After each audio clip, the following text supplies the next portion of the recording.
Hi അസ്സാം വലൈക്കും, welcome back. അപ്പോൾ ഇന്ന് മലബാറിയൻ സ്റ്റൈലായിട്ടുള്ള പൂവാഴയുടെ റെസിപ്പിയാണ് കേട്ടോ കാണിക്കാൻ പോകുന്നത്. അപ്പോൾ ഈ പൂവാഴ ചെമ്മീൻ്റെ ഫില്ലിങ് വെച്ചിട്ടാണ് റെഡിയാക്കി എടുക്കുന്നത്. അടിപൊളി ടേസ്റ്റാണ് കേട്ടോ, മസ്റ്റായിട്ട് ഉണ്ടാക്കേണ്ട ഒരു റെസിപ്പിയാണ്.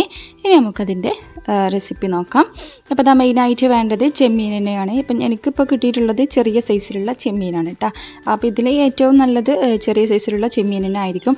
ചെറിയ ചെമ്മീനിനല്ല അധികം ഒരു ടേസ്റ്റ് ഉണ്ടാവുക. വലിയതിനെയൊക്കെ സംബന്ധിച്ച് നോക്കുകയാണെങ്കിൽ അത് നന്നായിട്ട് തന്നെ ഒന്ന് ക്ലീൻ ചെയ്തെടുക്കുക. അതിൻ്റെ ആ ഒരു പുറം ഭാഗത്ത് ഉണ്ടാവില്ല ഒരു ആര്, അതും ആ വേസ്റ്റൊക്കെ കളഞ്ഞിട്ട് കണ്ടല്ലോ ഇതുപോലെ ക്ലീൻ ചെയ്തിട്ട് വേണം അത് ചെമ്മീൻ റെഡിയാക്കി എടുക്കാൻ. അപ്പോൾ ഞാനിപ്പോൾ ഇത് മൊത്തമായിട്ട് തന്നെ ക്ലീൻ ചെയ്ത് കഴുകി വൃത്തിയാക്കിയിട്ട് ഇതിൻ്റെ വെള്ളമൊക്കെ മാറ്റിയിട്ടാണ് ഒരു ബൗളിലേക്ക് മാറ്റി കൊടുത്തിട്ടുള്ളത് കേട്ടോ. ഇനി ഇതിലേക്ക് ചെറിയൊരു മസാല കൊടുത്തിട്ട് നമുക്കിതൊന്ന് ഫ്രൈ ചെയ്തെടുക്കണം. ഫ്രൈ ചെയ്തിട്ടാണ് നമുക്ക് അതിൻ്റെ ഉള്ളിലേക്ക് വേണ്ടിയിട്ടുള്ള ഫില്ലിങ് റെഡിയാക്കി എടുക്കുക.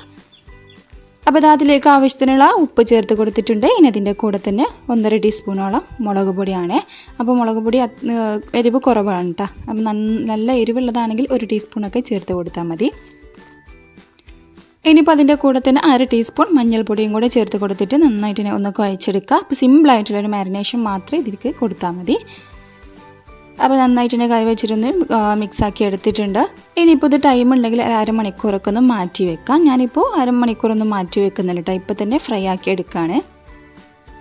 അപ്പോൾ കുറച്ച് ടൈം ഒന്ന് മാറ്റി വെക്കുകയാണെങ്കിൽ അതിലേക്ക് നന്നായിട്ട് തന്നെ മസാലയും ഉപ്പൊക്കെ പിടിച്ചിട്ടുണ്ടാവും കേട്ടോ. അപ്പോൾ ടൈം ഉണ്ടെങ്കിൽ മാക്സിമം മാറ്റി വെക്കാം.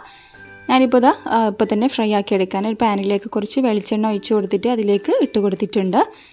ഇനി നമുക്കത് തീ കുറച്ച് വെച്ചിട്ട് വേവിച്ചെടുക്കാം. അപ്പോൾ ആ ഒരു ടൈം കൊണ്ട് അതിലേക്ക് വേണ്ടിയിട്ടുള്ള ഇൻഗ്രീഡിയൻസൊക്കെ ഒന്ന് കട്ട് ചെയ്തിട്ട് എടുക്കട്ടെ. അപ്പോൾ മെയിനായിട്ട് അത്യാവശ്യം വലിയ സൈസിലുള്ള ഉള്ളിയാണ്. ഞാനിപ്പോൾ 4 ഉള്ളി എടുത്തിട്ടുണ്ട്. അതിൻ്റെ കൂടെ തന്നെ 3 പച്ചമുളക്, വലിയൊരു സൈസിലുള്ള ഇഞ്ചി, 5 അല്ലി വെളുത്തുള്ളി, ഇത്ര ഐറ്റംസാണ് കേട്ടോ. ഇനി അതിൻ്റെ കൂടെ തന്നെ 2 തണ്ട് കറിവേപ്പിലയും കൂടെ വേവിച്ചെടുക്കുക. ഇനി ഇതിൻ്റെ കൂടെ മല്ലിയിലുണ്ടെങ്കിൽ മല്ലിയിലും കൂടെ വേണം കേട്ടോ. ഞാനിപ്പോൾ കയ്യിൽ ഇല്ലാത്തതുകൊണ്ട് എടുത്തിട്ടില്ല എന്ന് മാത്രം. ഇനിയിപ്പോൾ നമുക്ക് ഈ ഐറ്റംസൊക്കെ ഒന്ന് ക്ലീൻ ചെയ്തെടുക്കാം. അപ്പോൾ അതൊക്കെ ഒന്ന് കട്ട് ചെയ്ത് ക്ലീൻ ചെയ്തെടുക്കുന്ന സമയം കൊണ്ട് ആരെങ്കിലും എൻ്റെ ചാനൽ ആദ്യമായി കാണുന്നവരുണ്ടെങ്കിൽ പ്ലീസ് ഒന്ന് സബ്സ്ക്രൈബ് ചെയ്ത് സപ്പോർട്ട് ചെയ്യട്ടോ. അപ്പോൾ നിങ്ങൾ ഈ ഒരു റെസിപ്പി മസ്റ്റായിട്ടും ട്രൈ ചെയ്യേണ്ട ഐറ്റം തന്നെയാണ്. അടിപൊളി ടേസ്റ്റാണ്. അപ്പോൾ ഈവനിങ് സ്നാക്കിനൊക്കെ റെഡിയാക്കി എടുക്കാൻ നല്ല ടേസ്റ്റാണ് കേട്ടോ. അപ്പോൾ സ്കിപ്പ് ചെയ്യാതെ കാണാനായിട്ട് ശ്രദ്ധിക്കുക. അപ്പോൾ ആയിരിക്കും നിങ്ങൾക്ക് എല്ലാ കാര്യങ്ങളും കറക്റ്റായിട്ട് തന്നെ കാണാനായിട്ട് പറ്റുക. അപ്പോൾ അതൊക്കെ ഇവിടെ ക്ലീൻ ചെയ്ത് കട്ട് ചെയ്തെടുത്തപ്പോഴേക്കും നമ്മുടെ ചെമ്മീൻ ഇവിടെ റെഡി ആയിട്ടുണ്ട് കേട്ടോ. അപ്പോൾ അത് കട്ട് ചെയ്തെടുക്കുന്നതിൻ്റെ ഇടയ്ക്ക് ഞാനിപ്പോൾ 2-3 പ്രാവശ്യമൊക്കെ ഇതുപോലെ ഒന്ന് ഇളക്കി കൊടുത്തിട്ടുണ്ടായിരുന്നു. അപ്പോഴാണ് ചെമ്മീൻ്റെ എല്ലാ ഭാഗവും നമുക്ക് വെന്ത് കിട്ടുക. അപ്പോൾ ഇതിപ്പോൾ ഇവിടെ ഏകദേശം ഒന്ന് ഫ്രൈ ആയിട്ട് എല്ലാ ഭാഗവും ഒന്ന് വെന്തൊക്കെ വന്നിട്ടുണ്ട് കേട്ടോ. അപ്പോൾ ഇത്രയും മതി. ഇനി നമുക്ക് ഇത് മാറ്റി വെച്ചിട്ട് നമുക്കതിലേക്ക് വേണ്ടിയിട്ടുള്ള മസാല റെഡിയാക്കി എടുക്കുക. അപ്പോൾ ചെമ്മീൻ മാറ്റി വെച്ചിട്ട് മസാല റെഡിയാക്കാനുള്ള പാൻ വെച്ച് കൊടുത്തിട്ടുണ്ട്. ഇനി ഈ പാന് നന്നായിട്ട് ചൂടായി വരുന്ന സമയത്ത് അതിലേക്ക് വെളിച്ചെണ്ണ ഒഴിച്ച് കൊടുക്കാം. അപ്പോൾ ഇതുപോലെയുള്ള റെസിപ്പിയൊക്കെ നാടൻ റെസിപ്പിയൊക്കെ ചെയ്തെടുക്കുമ്പോൾ വെളിച്ചെണ്ണ തന്നെ ഉപയോഗിക്കാനായിട്ട് ശ്രദ്ധിക്കുക. ഇനിയിപ്പോൾ വെളിച്ചെണ്ണ കയ്യിലില്ലെങ്കിൽ ഓയിൽ ഉപയോഗിക്കട്ടെ, സൺഫ്ലവർ ഓയിൽ തന്നെ ഉപയോഗിക്കുക. ഇനിയിപ്പോൾ എണ്ണ നന്നായിട്ട് തന്നെ ചൂടായി വരുന്ന സമയത്ത് നമ്മളെടുത്ത് വെച്ചിട്ടുള്ള ഇഞ്ചിയും വെളുത്തുള്ളിയും പച്ചമുളകും ഉണ്ടല്ലോ, അത് മിക്സിയുടെ ജാറിലിട്ട് ഒന്ന് ചതച്ചെടുത്താണ്. അപ്പോൾ ചതച്ചെടുത്ത് കഴിഞ്ഞപ്പോൾ 1.5 ടീസ്പൂൺ ഉണ്ടായിരുന്നു കേട്ടോ. ഇനിയിപ്പോൾ അതിൻ്റെ ഒരു പച്ചമണം മാറുന്നത് വരെ ജസ്റ്റ് ഒന്ന് വഴറ്റിയെടുക്കാം.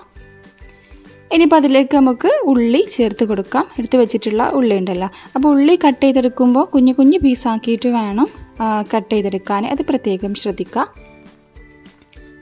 ഇനി നന്നായിട്ട് തന്നെ ഒന്ന് വഴറ്റിയെടുക്കണം. അപ്പോൾ അതിലേക്ക് വേണ്ടിയിട്ടുള്ള ഉപ്പ് ചേർത്ത് കൊടുത്തിട്ടുണ്ട്. ഇനി ഉള്ളി നന്നായിട്ട് തന്നെ ഒന്ന് സോഫ്റ്റ് ആയിട്ട് വരണം കേട്ടോ. അപ്പോൾ നമുക്കിതൊന്ന് അടച്ച് വെച്ച് കൊടുക്കുന്നതായിരിക്കും നല്ലത്. അപ്പോൾ അതിൻ്റെ കൂടെ തന്നെ 2 തണ്ട് കറിവേപ്പിലയും കൂടെ ഇട്ട് കൊടുത്തിട്ടുണ്ട്. ഇനി ഇതൊന്ന് അടച്ച് വെച്ച് കൊടുത്തിട്ട് നമുക്ക് നന്നായിട്ട് ഒന്ന് സോഫ്റ്റായി വരുന്നത് വരെ മാറ്റി വെക്കാം. അപ്പോൾ കുറച്ച് സമയം കഴിയുമ്പോൾ കണ്ടല്ലോ ഉള്ളി നന്നായിട്ട് തന്നെ ഇവിടെ റെഡിയായി വന്നിട്ടുണ്ട്.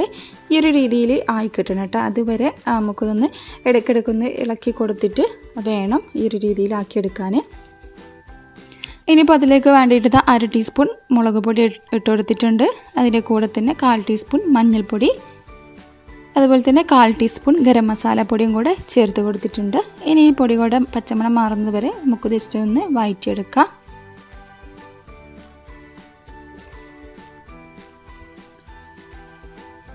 ഓവർ മസാലപ്പൊടിയൊന്നും ഇതിലേക്ക് ചേർത്ത് കൊടുക്കരുത് കേട്ടോ. അപ്പോൾ ആ ഒരു കറക്റ്റായിട്ടുള്ള ചെമ്മീൻ്റെ ടേസ്റ്റ് തന്നെ നഷ്ടപ്പെടും. ഇനി നന്നായിട്ട് തന്നെ ഒന്ന് മിക്സാക്കി കൊടുക്കണേ.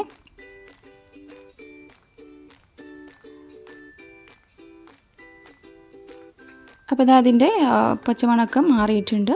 നമുക്കിതിലേക്ക് ചെമ്മീനുണ്ടല്ലോ ഇതുപോലെ കട്ട് ചെയ്തിട്ട് ഇട്ട് കൊടുക്കാം. അപ്പോൾ ഏത് ചെറിയ ചെമ്മീനാണെങ്കിലും ഇതുപോലെ ചെറുതാക്കിയിട്ട് കട്ട് ചെയ്തിട്ട് ഇട്ട് കൊടുക്കുകയായിരിക്കും ഏറ്റവും നല്ലത് കേട്ടോ. അപ്പോൾ നമ്മൾ ആ ഐറ്റം കഴിക്കുന്ന സമയത്ത് എല്ലാ ഭാഗത്തും നമുക്ക് ചെമ്മീൻ്റെ പീസ് കടിക്കാനായിട്ട് കിട്ടും. അതുകൊണ്ടാണ് ഇതുപോലെ കട്ട് ചെയ്തിട്ട് ഇട്ടെടുക്കാൻ പറഞ്ഞിട്ടുള്ളത്.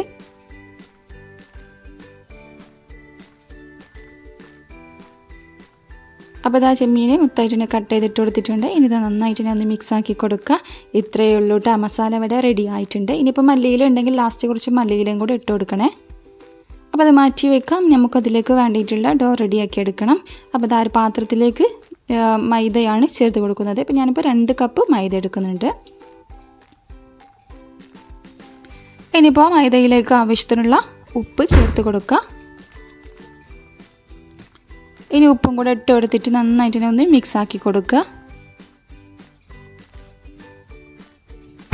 ഇനി ഇതിലേക്ക് നമുക്ക് ചൂടുള്ള വെള്ളം ഒഴിച്ച് കൊടുത്തിട്ട് നമുക്ക് നന്നായിട്ട് ഒന്ന് മിക്സാക്കി കൊടുക്കാം. അപ്പോൾ കുറച്ച് വെള്ളം ഒഴിച്ച് കൊടുത്തിട്ട് മിക്സാക്കി കൊടുക്കുക. അതിന് ശേഷം നമുക്ക് കൈ വെച്ചിട്ട് നന്നായിട്ട് ഒന്ന് കുഴച്ചെടുക്കണം കേട്ടോ. അപ്പോൾ നമ്മൾ പത്തിരിക്കും ചപ്പാത്തിക്കൊക്കെ മാവ് കുഴച്ചെടുക്കില്ലേ, ആ ഒരു രീതിയിൽ കൈ വെച്ചിട്ട് നന്നായിട്ട് ഒന്ന് കുഴച്ചെടുക്കണം. അപ്പോൾ ഞാനിപ്പോൾ ഇതാ മാവ് മുഴുവനായിട്ട് കുഴച്ചെടുത്തിട്ടുണ്ടല്ലോ.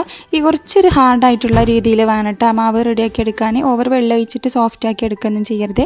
അതുപോലെ തന്നെ ഓവർ ടൈം ഇട്ട് കുഴച്ചെടുക്കേണ്ട ആവശ്യമൊന്നുമില്ല കേട്ടോ. ജസ്റ്റ് കുറച്ച് ടൈം ഒന്ന് കുഴച്ചെടുക്കുമ്പോഴേക്കും ഇത് റെഡിയായി കിട്ടും. ഇനി ഇത് കുഞ്ഞു ബോൾസാക്കിയിട്ട് മാറ്റിയെടുക്കാം. അതിന് ശേഷം നമുക്ക് ഒരു പ്രസ്സിൽ വെച്ചിട്ട് നമുക്കിതൊന്ന് ജസ്റ്റ് ഒന്ന് പരത്തിയെടുക്കണം. അപ്പോൾ ചപ്പാത്തിയൊക്കെ പരത്തുന്ന പ്രസ്സിൽ കുറച്ച് ഓയിൽ തടവിയിട്ട് ബോൾസ് വെച്ച് കൊടുത്തിട്ട് ഇതുപോലെ ചെറിയതാക്കിയിട്ട് നമുക്ക് പരത്തിയെടുക്കാം. അപ്പോൾ ചെറിയ പത്തിരിയാക്കി എടുക്കുന്നതായിരിക്കും കേട്ടോ കാണാനും നല്ലത്, കഴിക്കാനായാലും നല്ലത് കേട്ടോ. എന്നിട്ട് അതിൻ്റെ സെൻറ്റർ ഭാഗത്തേക്ക് നമ്മൾ റെഡിയാക്കി വെച്ചിട്ടുള്ള മസാല ചേർത്ത് കൊടുക്കാം. എന്നിട്ട് ഒന്ന് ഫോൾഡ് ചെയ്തിട്ടെടുക്കുക. എന്നിട്ട് ഇതുപോലെ വിരൽ വെച്ചിട്ട് പ്രസ്സാക്കിയതിന് ശേഷം ഉണ്ടല്ലോ ഈ രീതിയിൽ ഫോൾഡ് ചെയ്തെടുക്കുക. അപ്പോൾ ഇതൊക്കെ എല്ലാവർക്കും അറിയുന്നതായിരിക്കും. എന്നാലും അറിയാത്തവരുണ്ടെങ്കിലും കറക്റ്റായിട്ടൊന്ന് ശ്രദ്ധിച്ചെടുക്കുക. കണ്ടല്ലോ, ഒന്നുകൂടെ കാണിച്ചു തരാം. അപ്പോൾ മസാല വെച്ച് കൊടുക്കുമ്പോൾ ഓവർ വെച്ച് കൊടുക്കണ്ട കേട്ടോ. കുറച്ച് മസാല മാത്രമേ വെച്ച് കൊടുത്താൽ മതി. എന്നിട്ട് ഇതുപോലെ ആദ്യം ഒന്ന് ഫോൾഡ് ചെയ്തെടുക്കുക. എന്നിട്ട് വിരൽ വെച്ചിട്ടൊന്ന് നന്നായിട്ട് ഒന്ന് പ്രസ് ചെയ്ത് കൊടുക്കാം. അതിനുശേഷം ഈ ഒരു ഭാഗം ഇതുപോലെ ഫോൾഡ് ചെയ്തെടുക്കുക. ഇത്രേ പണിയുള്ളൂ കേട്ടോ. അപ്പോൾ നന്നായിട്ട് പ്രസ് ചെയ്തിട്ട് വേണം ചെയ്തെടുക്കാൻ. അതല്ലെങ്കിൽ നമ്മൾ എണ്ണയിലേക്ക് ഇട്ട് കൊടുക്കുന്ന സമയത്ത് അതിൻ്റെ ഉള്ളിലുള്ള മസാലയൊക്കെ പുറത്തേക്ക് വരാൻ ചാൻസ് ഉണ്ട്. ഇനി നമുക്കിത് ഓരോന്നും ഇട്ട് കൊടുത്തിട്ട് ഡീപ് ഫ്രൈ ചെയ്തെടുക്കണം. അപ്പോൾ അത് അതിന് വേണ്ടിയിട്ടുള്ള ഓയിൽ നന്നായിട്ട് ചൂടായി വന്നിട്ടുണ്ട്. ഇനി ഇത് ഓരോന്നെടുത്തിട്ട് നമുക്ക് ഹൈ ഫ്ലെയിമിൽ വെച്ച് കൊടുത്തിട്ട് തന്നെ ഫ്രൈ ആക്കി എടുക്കാം. അപ്പോൾ അതിൻ്റെ ഒരു സൈഡൊന്ന് കളറൊന്ന് ചേഞ്ചായി വരുന്ന സമയത്ത് ഒന്ന് തിരിച്ചു മറിച്ചിട്ട് കൊടുത്തിട്ട് 2 ഭാഗവും ഗോൾഡൻ കളർ ആവുന്ന സമയത്ത് നമുക്കിത് എണ്ണയിലൊന്നും കോരി മാറ്റാം കേട്ടോ. ഇപ്പോൾ ഇത് എണ്ണയൊന്നും ഒട്ടും കുടിക്കില്ല കേട്ടോ. ആ ഒരു ടെൻഷനൊന്നും വേണ്ട, എണ്ണയൊന്നും കുടിക്കില്ല. അപ്പോൾ നമ്മൾ അത് ഫോൾഡ് ചെയ്തിട്ട് ഒട്ടിച്ച് കൊടുക്കുന്ന സമയത്ത് നന്നായിട്ട് പ്രസ് ചെയ്തിട്ട് വേണം ഒട്ടിച്ചെടുക്കാൻ. അതല്ലെങ്കിൽ മസാല ഈ ഒരു സമയത്ത് പുറത്തേക്ക് വരാൻ ചാൻസ് ഉണ്ട് കേട്ടോ. ആ ഒരു കാര്യം മാത്രമേ ശ്രദ്ധിച്ചാൽ മതി. അപ്പോൾ ഞാനിപ്പോൾ ഇതാ മുഴുവനായിട്ട് ഫ്രൈ ആക്കി എടുത്തിട്ടുണ്ട്. അത് സെർവിങ് ട്രേയിലേക്ക് മാറ്റി കൊടുക്കുകയാണ് കേട്ടോ. അപ്പോൾ അടിപൊളിയായിട്ടൊരു റെസിപ്പിയാണ്. നല്ല ക്രിസ്പി ആയിട്ടുണ്ടാവും കേട്ടോ. തണുത്തു കഴിഞ്ഞാൽ മൈദയല്ലേ കുറച്ചൊന്ന് സോഫ്റ്റായിട്ട് മാറും. അപ്പോൾ ചൂടോട് കൂടെ തന്നെ കഴിക്കാനായിട്ട് ശ്രദ്ധിക്കുക. അപ്പോൾ ഈ ഒരു റെസിപ്പി എല്ലാവരും എന്തായാലും ഒന്ന് ട്രൈ ചെയ്ത് നോക്കണം. അപ്പോൾ ഇനി ചെമ്മീനൊക്കെ കിട്ടുകയാണെങ്കിൽ ഇതുപോലെ ഒന്ന് റെഡിയാക്കി നോക്കുക കേട്ടോ. നല്ല ടേസ്റ്റാണ് കഴിക്കാനായിട്ട്. അപ്പോൾ ഈ ഒരു റെസിപ്പി എല്ലാവരും ട്രൈ ചെയ്ത് നോക്കുക. എന്നിട്ട് അതിൻ്റെ ഫീഡ്ബാക്കൊക്കെ അറിയിക്കുക. വീഡിയോ ഇഷ്ടപ്പെട്ടാൽ ലൈക്ക് ചെയ്യാനും ഷെയർ ചെയ്യാനും കമൻറ്റ് ചെയ്യാനും മറക്കരുത്. അതുപോലെ തന്നെ സബ്സ്ക്രൈബ് ചെയ്യാതെ ആരെങ്കിലും കാണുന്നവരുണ്ടെങ്കിൽ പ്ലീസ് ഒന്ന് സബ്സ്ക്രൈബ് ചെയ്ത് സപ്പോർട്ടും കൂടെ ചെയ്യുക. പുതിയ വീഡിയോയുമായി വീണ്ടും വരെ താങ്ക്സ് ഫോർ വാച്ചിങ്. ബൈ.